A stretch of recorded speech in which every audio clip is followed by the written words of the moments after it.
What's good, everyone? It's the one and only NY Phenom. If you guys enjoy NFL and NBA content and want to see some gaming content in the future, give this video a like. If you're new, go and subscribe to the channel while you got it. Now, let's go ahead and let's get into this video. Alright, so Toronto takes game 3. Man, what a game, man. Have you noticed that all these games have been really good? Now, this game, in the last 2 minutes got out of hand. Toronto, the Raptors, they put the Warriors out their misery in the last 2 minutes, man. Man, Steph Curry was trying to keep this game close, man. Steph Curry was doing everything in his power to try to win this game. I mean, he dropped 47 points on really good efficiency, and he was even playing really good defense, man. He dove on the ball, dove for the loose balls, playing some of the best defense I've seen him play pretty much ever.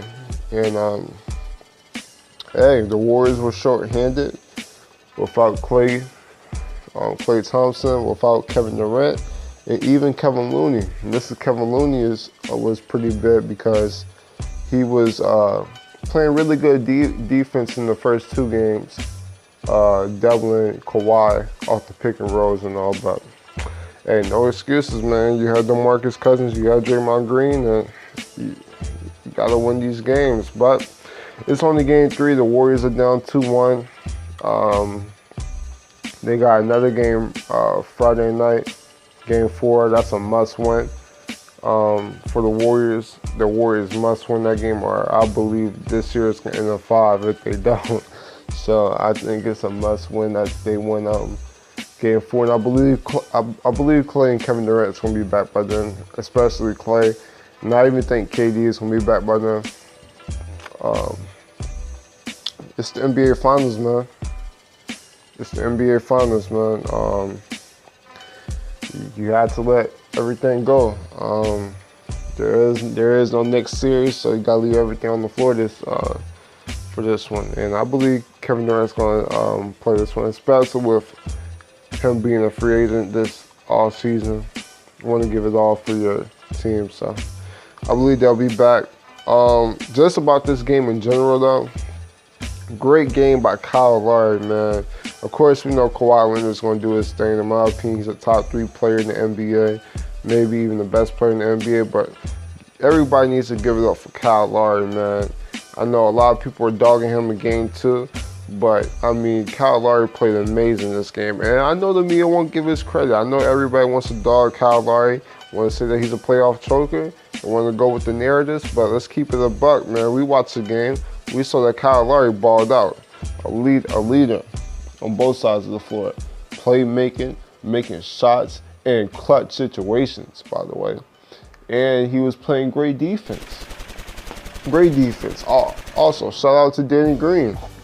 Man, it felt like it was 2013 out there, man. It felt like it was 2013, 2014, man, the way how he was hitting his open shots and playing great defense, man. The Raptors' defense was just good. Now, I mean, Steph Curry had 47, but he pretty much had to work for all 47. Now, Steph Curry is going to be Steph Curry. He's going to score. But I can't say enough about this defense. Fred VanVleet played great defense. Shout out to Serge Ibaka. Serge Ibaka looking like, man, he was looking like Serge Ibaka out there. Like it's the 2012 OKC Thunder, man. I mean, everybody played well. Paul Siakam, he was taking advantage of the mismatches. He was going after Jordan Bell, going after Andrew Bogut. I mean, they were having mismatches on him the whole entire time. Go down low, Paul Siakam, take my work. I love it. I love the game plan. Nick Nurse coached well. I like how he was going to the post early in this game to Marc Gasol. And I really like that Marc Gasol DeMarcus Cousins matchup, man. But Marc Gasol, I've been enjoying that matchup all through the series. But Marc Gasol, I mean, he won that matchup today. In my opinion, DeMarcus Cousins really struggled. I mean, he really did.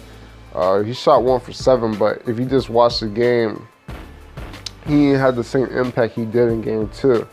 In my opinion, in game 2, DeMarcus Cousins, I mean, he probably deserved the game ball in that game, but they keyed down on DeMarcus Cousins. And just to not have the same game. I'm wondering if is DeMarcus Cousins, is he feeling the same? Because in some of the plays he just didn't look like himself. Now, to keep it a buck, DeMarcus Cousins had never been the most athletic player, but I mean, just after that one, this is one play that's in my mind where DeMarcus Cousins, he had the ball in the post, and I mean, he had no lift. Like, I know DeMarcus Cousins has never been the most athletic, but he literally had no lift on his layup, man. And it wasn't the best performance by DeMarcus Cousins. They're gonna need him to step it up. Now, Andrew Bogut, he played well. I think Andrew Bogut gave the Warriors some good minutes on both sides of the floor. We know that DeMarcus Cousins, the early DeMarcus Cousins, when he was with the Warriors in the early years, he was a really good rim protector, could defend the paint, and he was showing that today. And also, he did some things in the post. He catch the ball in the post, got a few quick buckets. That's what you like to see. I wonder if Klay and Durant coming back, which is what I expect for Game 4. I think they should throw Andrew Bogut out there in the starting lineup and have DeMarcus Cousins be somewhat like that 6th man. You know what I'm saying? Yeah, with Klay not out there, I mean, the lineup was all different. You had Sean Livingston in the starting lineup, who I like. I like Sean Livingston. Sean Livingston is one of my favorite players in the NBA, but I mean, he didn't look the same in that starting lineup. Couldn't get in his groove like he usually does off the bench. So that was a little bit different. But I mean, we got to salute to the Raptors, man. They handled business in the Bay.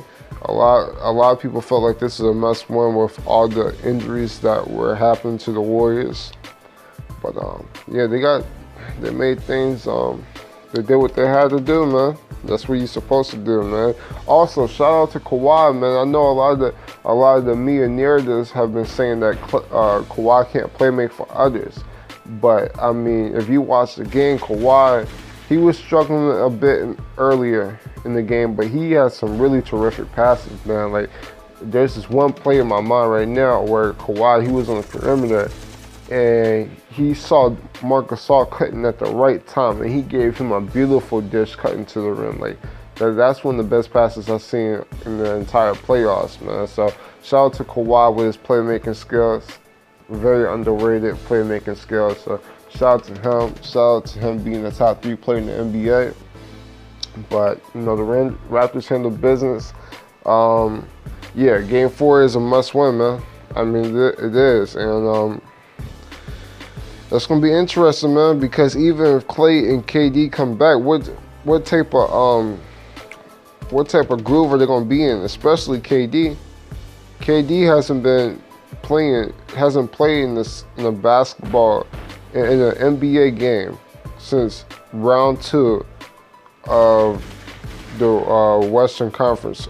Well, no, it was the Western semifinals against the Rockets. So that was early in that series. So, I mean, of course, naturally there's going to be some rust going in there. So if KD doesn't show up like KD, and Kawhi has another big game, and we got Paul Siakam and Serge Ibaka, all these big bodies, man. Great defense, great offense on the other side. Also, shout out to that man, Fred VanVleet, man. I don't know if I said that earlier, man, but Fred VanVleet, man, he's been balling all series, man. Like, he's really earned some stripes for real, man. Like, I'm gonna keep it a buck. I knew that Fred VanVleet, I knew he was a solid player, but I mean, he's turned it to another level, man. Like, I knew he had a lot of offensive skill, but I'm shocked by the defense that he plays, man. Dude is a really solid defender, man. Like, I know a few plays during the game. Steph Curry kind of got behind him during a few off-ball screens to the rim. But besides that, man, Fred VanVleet was on him like peanut butter and jelly, man. He was sticking on him for real. So shout out to Fred VanVleet, and that clutch shot that he hit at the end, that was pretty much the dagger of the game. So shout out to Fred VanVleet having ice in his veins for real. But you know, that's pretty much it I really want to speak about Game 3. Yeah, it was just a great game, man. This is really NBA Finals ball. It felt like every possession was earned. And I mean, that's what you gotta like. You know, no shade to LeBron, man. But I'm really enjoying this NBA Finals, man. I'm really enjoying the Raptors in the NBA Finals. I just like the way how they play. I really like the way how Nick Nurse was getting these players open looks and stuff in the game early, closer to the basket, man. That was really great to see. So I'm gonna keep it a buck in this early coaching matchup. I feel like Nick Nurse is winning the matchup over Steve Kerr right now, man. He's making all the right adjustments. You've seen throughout the NBA, throughout the series, when they see Steph Curry with the ball coming around the screen, they're trapping Steph Curry, double teaming him, triple teaming him at times, and that's what you want to see. That's what you like to see. Force other players to make shots, like Andre Iguodala, Draymond Green, force them to make open jump shots, man. But yeah, man, that's pretty much it. I want you guys to get some 2K content or some 2K gameplay while I was talking about this series, but man, my PlayStation is all messed up right now, so hopefully I can get that fixed out real quick. But that we'll get to that on another day. But I mean, that's pretty much it. Like I said earlier, though, if you guys want to see some NFL, NBA content, if you guys enjoy me covering this NBA Finals, give this video a like. And if you're new, go and subscribe to the channel while you're at it. I'm the Phenomenal One, and I'm out. Deuces.